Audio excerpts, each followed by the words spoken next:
हमारे साथ इकरा हसन जी हैं, समाजवादी पार्टी सांसद। और आपकी पार्टी ने तो बहुत सी शिकायतें की थी जब चुनाव पश्चिमी उत्तर प्रदेश में, और गड़बड़ियों की बात आपने बहुत लोगों ने उठाई थी, लेकिन आपने भी सुना चुनाव आयोग के पास तो ऐसी कोई शिकायत मौजूद है ही नहीं।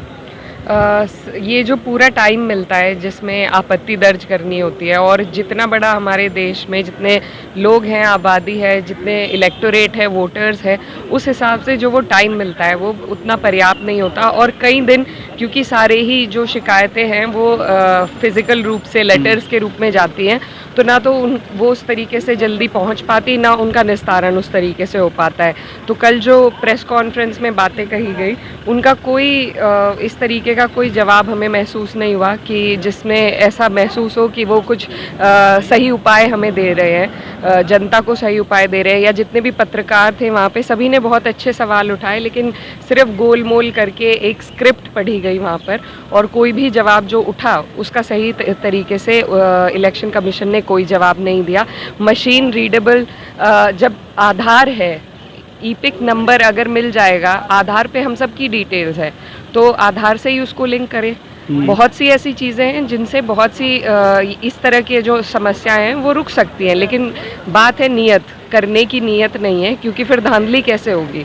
तो कल भी जो हमने प्रेस कॉन्फ्रेंस देखी, बहुत ही अफसोसजनक रही कि 1-1.5 घंटे में सिर्फ वही बातें गोल मोल तरीके से बार बार पेश की गई, किसी भी सवाल का सही जवाब नहीं दिया गया, कुछ इस तरीके का उपाय बताया नहीं गया जिससे जो हमारे देश के लोकतंत्र पे जो सवाल उठ रहा है उस पर अंकुश लग सके, लोगों को तसल्ली हो सके। ऐसा कुछ इलेक्शन कमीशन ने नहीं किया है। और जहाँ की जो 65 लाख लोग हैं, उनके ऊपर जो सुप्रीम कोर्ट ने आदेश दिया है कि वो जो सूची है उसको पब्लिश करें, और उन्होंने कर दिया पब्लिश किया है, लेकिन उसमें भी वक्त सिर्फ 1 तारीख तक का है। जो भी उसमें करेक्शन होना है उसके लिए भी आप देखेंगे कि सिर्फ 1 तारीख तक का समय दिया गया है। इतने बड़े वोट जो डिस्क्रिपेंसी आई है निकल के सामने, उसमें सिर्फ इतना सा टाइम देना। और तीसरा एक मुद्दा जो उनसे वीडियो मांगी गई थी, तो उस पर उन्होंने बहुत ही बेहुदा सा जवाब दिया कि महिलाओं की और सब लोग वोट देने जा रहे हैं। ये हमारे देश वैसे भी वीडियोस चलती हैं, जिस दिन वोट डलते हैं उस दिन सभी की वीडियोस चलती है, आप लोग बनाते हैं। तो ये जो जवाब इलेक्शन कमीशन की तरफ से आया कि माओ की, बहनों की वीडियो इस तरीके से, वो एक सार्वजनिक जगह पर, सामाजिक जगह पर पहुँच कर वो अपने वोट के अधिकार का इस्तेमाल कर रहा है, उसमें ऐसी तो कोई बात नहीं है जो किसी पर्टिकुलर इंसान पे फोकस करके कुछ उनके साथ अभद्र करे।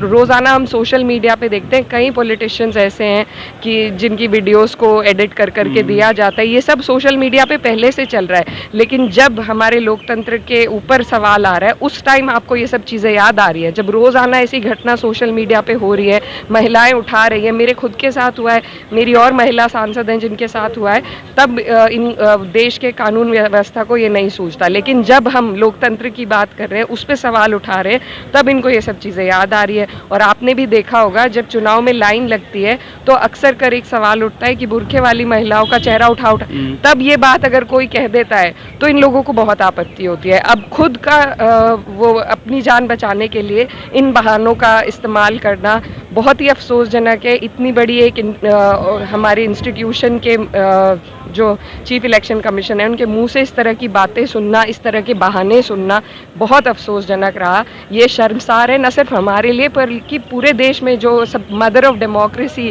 पे जो सवाल उठ रहा है, पूरी दुनिया देख रही है। सभी को मुझे लगता है उनके इस प्रेस कॉन्फ्रेंस से शर्मिंदगी महसूस हुई। एक सवाल और है मेरा बस, और वो है कि आप लोग बहुत ऑब्जेक्ट किया करते थे, मकान नंबर 0 कैसे हो सकता है। उन्होंने कहा कि जो लोग बेघर हैं आप उनका मजाक उड़ा रहे हैं, उन्हें भी वोटिंग राइट्स हम देते हैं और उनका मकान 0 ही होगा।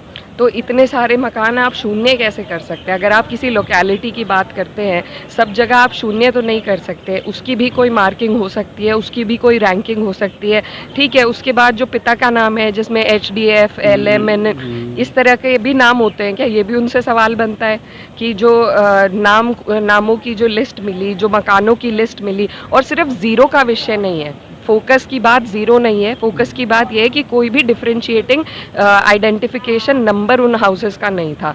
ऐसा अगर नहीं होगा, कोई डिफ्रेंशिएटिंग आइडेंटिफाइंग नंबर, बात वो है, अगर वो नहीं होगा तो कैसे पता चलेगा? अगर आपका भी घर और मेरा भी घर ज़ीरो है तो कैसे हम डिफरेंस बता पाएंगे? फिर तो सवाल उठेंगे ही। तो उस पर इस तरह के ओछे जवाब जो आए हैं प्रेस कॉन्फ्रेंस के माध्यम से, इससे किसी को संतुष्टि नहीं है, बल्कि हमने विश्व स्तर पे अपना मजाक उड़ाने का काम किया है।